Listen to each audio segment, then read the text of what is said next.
we are going to talk about where our work and our universe and our passions cross over. We're excited about the prospect of partnering together. We've had some really fun lunches talking about how we envision that, how we see that transpiring.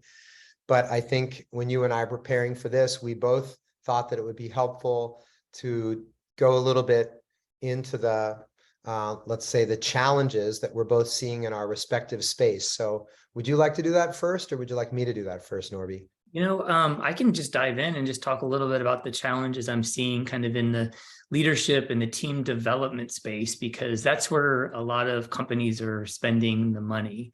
And honestly, the biggest challenge that we're seeing is communication. It's like, you've probably heard this before, but 90% of our issues at work and probably at home are communication.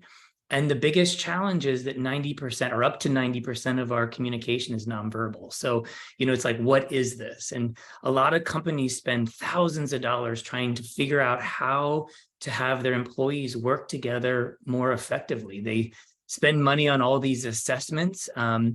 And they're really great to kind of put people into these boxes. Like, it's like I'm an ESPN or something. And what it doesn't really show us how we can get out of those boxes and really work effectively with others, and specifically communicate with others. I had some experiences very early on when we used these assessments that people would be in my office and having problems and saying, well, I'm an E or an I, so I'm emotive and that's just how I am. And using that as an excuse rather than, how we adapt. It's like, if we're having a conversation, then one of us has to adapt to the other, versus creating a communication, a culture around what I call conscious communication, where we can both meet together in a common language. Mm-hmm.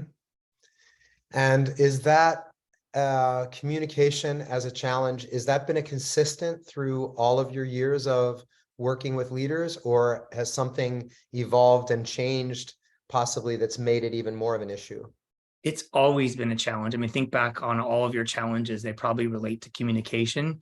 But I will say in our post, pandemic world, it's gotten a little more challenging, especially because a lot of people are remote. A lot of people are working in isolation. A lot of people are using Zoom and technologies to communicate. So that adds another layer of challenges into what we already had before, which is challenges around communication. So I would say it's always been there. I think it's just amplified more now in this world that we live in, the virtual world.